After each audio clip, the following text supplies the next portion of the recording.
10 years ago today, I got married.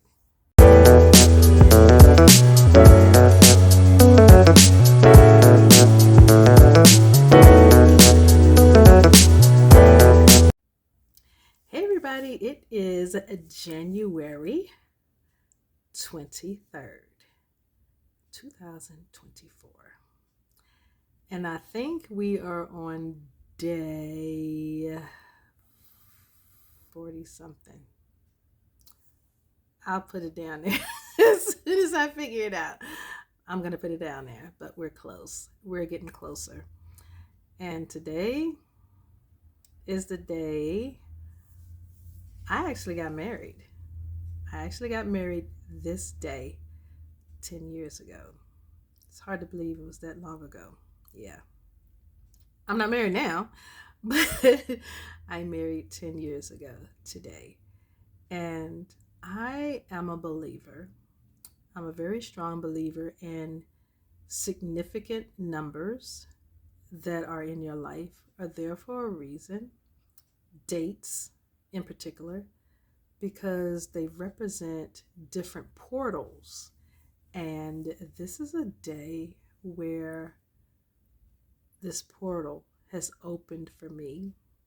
And so I have been doing a lot of reflecting and a lot of pondering and a lot of just thinking a lot today.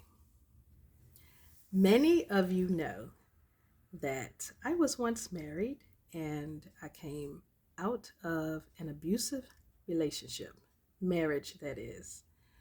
Yeah. That happened. Yeah, that actually happened. We're no longer together. We're not even married anymore. And we were legally married because there was some talk about from some other people who he told that we weren't married, that I was just his business partner. Yeah, that happened. But be that as it may, I don't wish him harm because I've been doing a lot of reflecting today. I've been doing a lot of reflecting because I needed to do some thinking. Every time this day rolls around, I just want to sit and just reflect.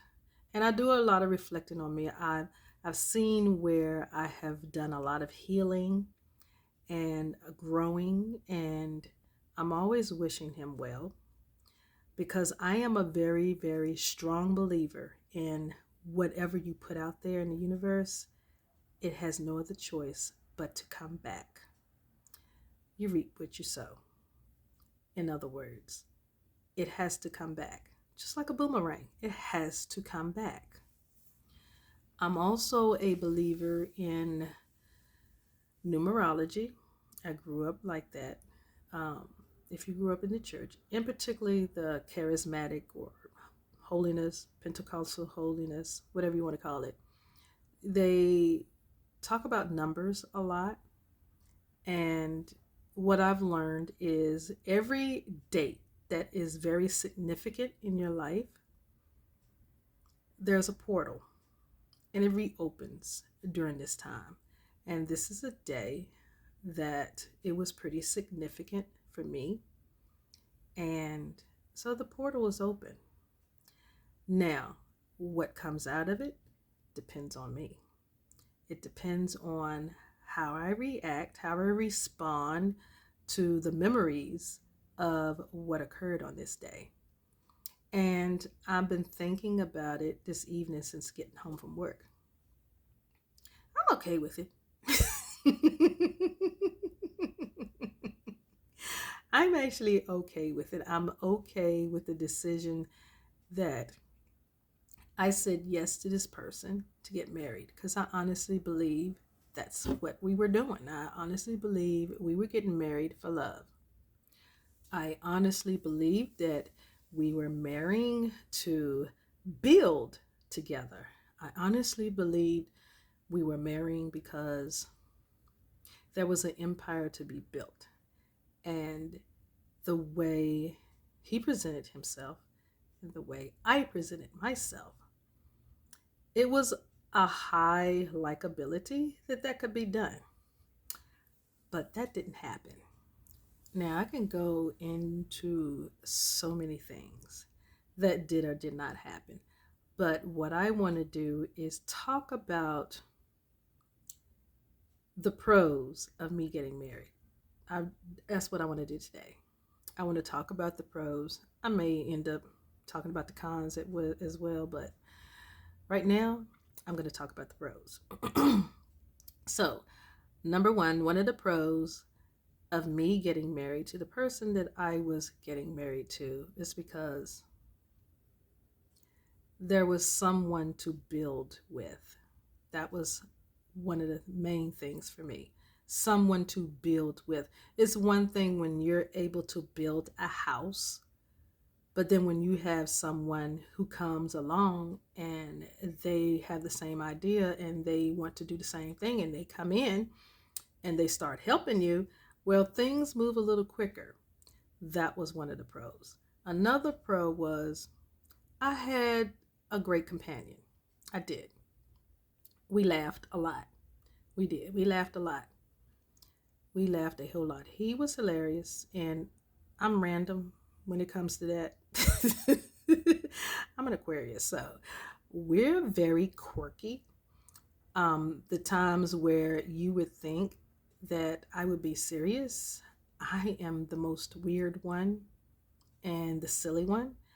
And when it's time to be crazy, I'm the one sitting there just looking like, what you doing?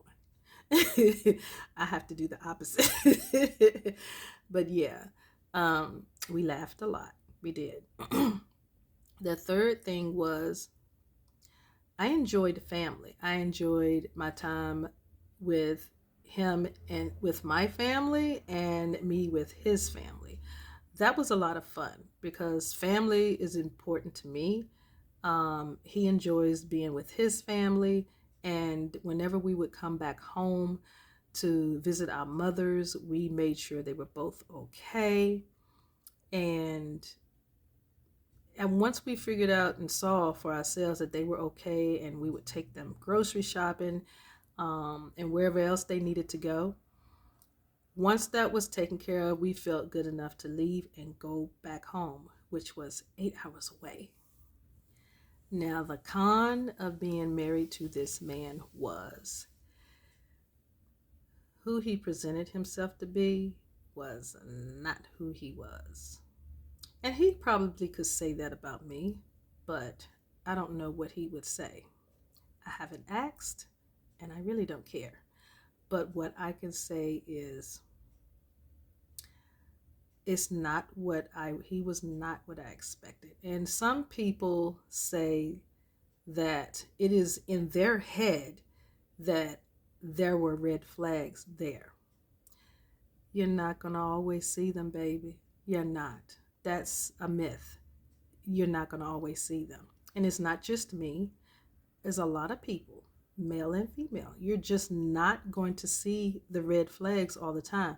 There is a reason why the word artist is behind the word con. Con artist is a title.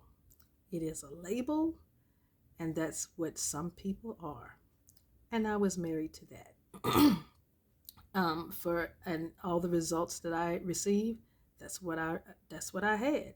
That's the reason why it was a whole year and a half before any of the abuse started. It was a whole year and a half. It didn't happen right away. There was nothing leading up to it. It just happened. He came home from one of his lectures, and I noticed he was a little different. I was like, what is going on? And I was talking to him, trying to see if he would open up about something, but no. So I said, okay. And one thing led to another, and that first time he put his hands on me, it was never the same. I didn't play. I did not play. I knew then that I needed to get away. I did not wait. I did not say maybe he's going to change this, that, and the third. When he went to bed that night, because we ended up going to the hospital and I was seen and we went home and he got into bed, went to sleep. He made sure I was okay. And I said, yeah, I just need to go to the bathroom. I went to the bathroom and I had a conversation with myself. And I said, you know what this is? We're not going to even play. So I made a plan then. I made a plan then to get away. But I knew that with the mindset that he had, what I experienced that night, that first time he put his hands on me, I knew I had to plan my way. I couldn't just leave. Some people think you can just leave. No. The person I was with, there was no way that was happening. Mm-mm. It was not going to happen. Not that way. I had to plan. It took me 2 years to actually get out all the way. I had different phases that I had to do. And I had to be strategic. And only I was the one who knew when was the safe time, when that window of opportunity was presented, because that happens in cycles itself. And that's a science behind that. And I don't have time for it to go with this video because it will be too long. So I'll talk about it in another one. But there's a window of opportunity that comes open. And only that person who is the victim knows when it is time to go through that window and when to walk on by that window, because it is about their safety. It's not just about getting away. It's also about getting away safely. And especially if you have children or an elder or elders with you that you have to take with you, you have to discern, is this the right time to go through this window? Is this the right window? Because not all windows will lead you to where you need to be. Some of those windows can lead you to your demise. They really can. They can lead to your demise if you do not plan, and if you do not know where you're going. If you don't have a plan for anything, you don't have any resource, sometimes it can make things worse. Now, there are moments when it is time to get away, and when you get out, then keep running. You don't look back, you just keep going. There are some people, they can just get out like that and they can get out alive. Not everybody. That's not everybody's situation. Some people, they can really die. And if you have not been through that experience, I know that's hard to fathom, but it is the truth.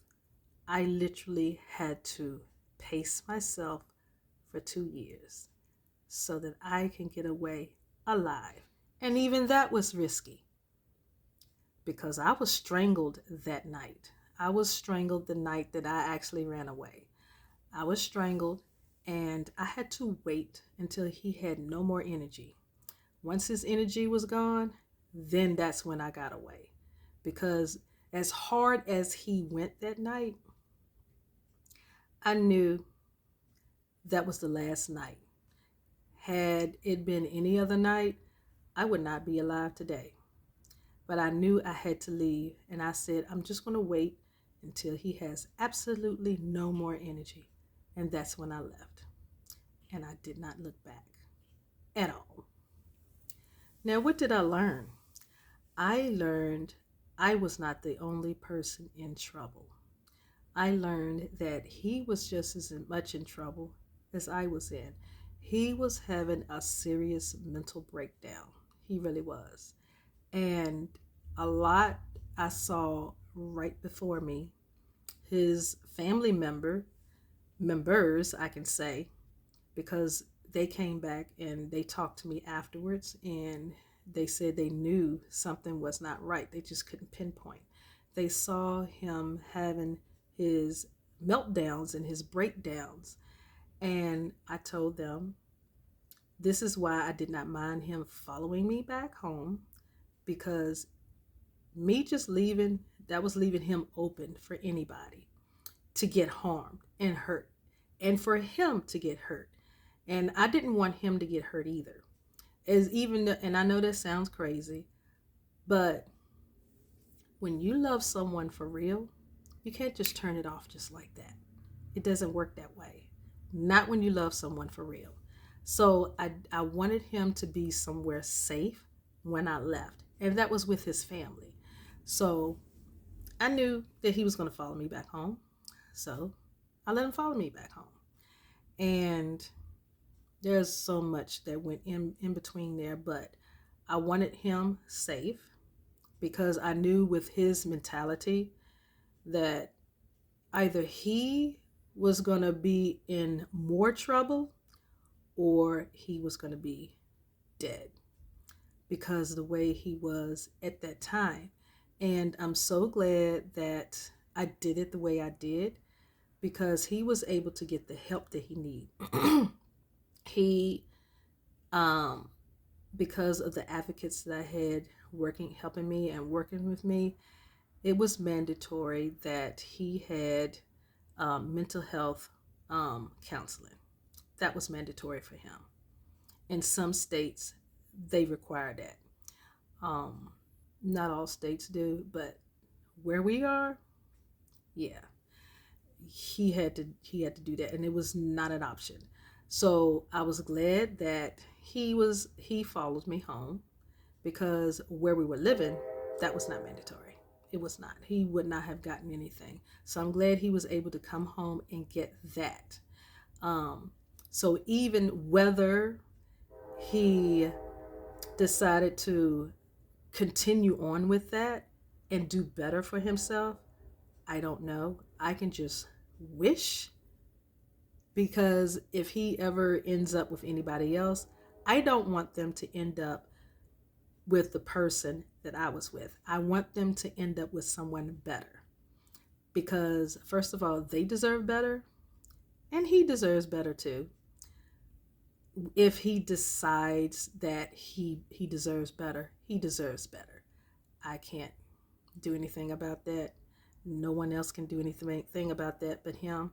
He has to want that from himself. So that's what I thought about today, this portal. And that's what I put out in the universe today. And I feel great. I am doing great. I am great. I am. I appreciate this day. I always look back on this day and I tell this day thank you. I really do. I tell this day thank you because not only did I actually get to experience living through something horrendous, but I also experienced living through a great time as well because not every day was a bad day. We actually had some good days, and those days I do think about and I cherish them. So I tell this day, this portal, thank you, and I really appreciate